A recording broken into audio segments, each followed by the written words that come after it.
Eu sou o Padre Alexandre Fernandes, nós estamos estudando a fé cristã católica, já fizemos 27 encontros, este é o nosso 28º e vamos falar sobre a Sagrada Comunhão.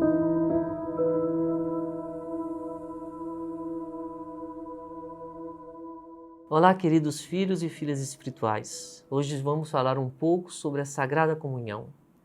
O sacramento da Eucaristia é o centro da vida da Igreja, como afirmou São João Paulo II. Ou nas palavras do Concílio Vaticano II, a Eucaristia é a fonte e o ápice da vida cristã. Na Eucaristia se dá a Sagrada Comunhão, na qual os homens tomam parte de um banquete em que Jesus é o Cordeiro imolado. Em outro momento, já falamos sobre o sacramento da Eucaristia e sobre a missa. Nessa catequese, vamos falar da Sagrada Comunhão, seus efeitos e benefícios para os homens que a ela se achegam. O que é a Sagrada Comunhão? É um momento em que os cristãos batizados se aproximam das espécies do pão e do vinho, transubstanciadas em corpo e sangue de Jesus, alimentando-se delas. Se o alimento material traz benefícios para o corpo e dele precisamos com frequência para manter a vida e a saúde, da mesma maneira o alimento espiritual traz benefícios e vitalidade para a alma. E não só. Podemos aqui afirmar que a Sagrada Comunhão dá vitalidade à pessoa integralmente. Sobre o primeiro e mais importante efeito da comunhão, podemos ressaltar o fato de que nos tornamos aquilo que comemos. Nos alimentos materiais, nós absorvemos e não nos transformamos no alimento. Exemplo claro disso é nossa saúde. Quando queremos uma vida mais saudável, logo precisamos ajustar nossa alimentação. Se comemos mal, o resultado será uma péssima saúde, pouca disposição, além de uma morte antecipada e às vezes dolorosa. Com o alimento espiritual é a mesma coisa.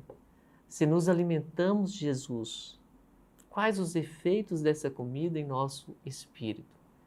Com certeza, os melhores. Um verdadeiro crescimento espiritual, transformando em frutos para a comunidade com uma perfeita caridade e doação de si mesmo, como Jesus fez. Nós nos transformamos nele. Se nós comungamos Jesus em tudo aquilo que ele é, nós vamos nos tornando cada vez mais semelhantes a ele e moldando a nossa vida de acordo com a sua. Outro efeito da Sagrada Comunhão é que ela nos antecipa uma realidade celeste. Viver em comunhão com Deus é muito bom. Certa vez uma pessoa me disse que se Jesus encontrasse com ela, ela iria lhe falar muita coisa e até ficaria sem reação. Logo lhe perguntei: mas você não vai à missa? Ela ficou espantada, como se nunca tivesse dado conta de que a Eucaristia está de fato à presença do próprio Jesus. Como ela, muitos de nós não sabemos aproveitar este momento da comunhão. Agimos como se estivéssemos comendo pão e não o corpo e sangue de Jesus. Talvez o costume de comungar e a dessacralização do sagrado, tão comum em nossa época, nos faz esquecer que, para além das aparências de pão e vinho, estão o corpo e o sangue de Jesus. Por esse motivo, o Catecismo da Igreja Católica recorda no parágrafo 74 que aquele que tiver consciência de um pecado grave deve receber o sacramento da reconciliação antes de se aproximar da comunhão. É preciso estar limpo do pecado para se aproximar da comunhão, pois o pecado nos fecha para a graça e assim diminui os efeitos da Eucaristia sobre nós.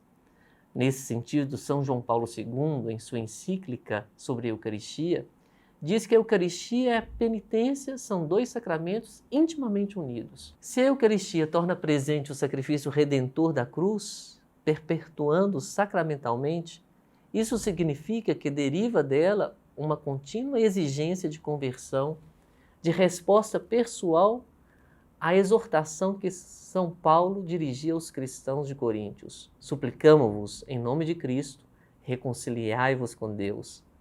Se para além disso o cristão tem na consciência o peso de um pecado grave, então o itinerário da penitência através do sacramento da reconciliação torna-se o caminho obrigatório para se abeirar e participar plenamente do sacrifício eucarístico. Não que a comunhão seja alimento de alguns, pelo contrário, é remédio para todos.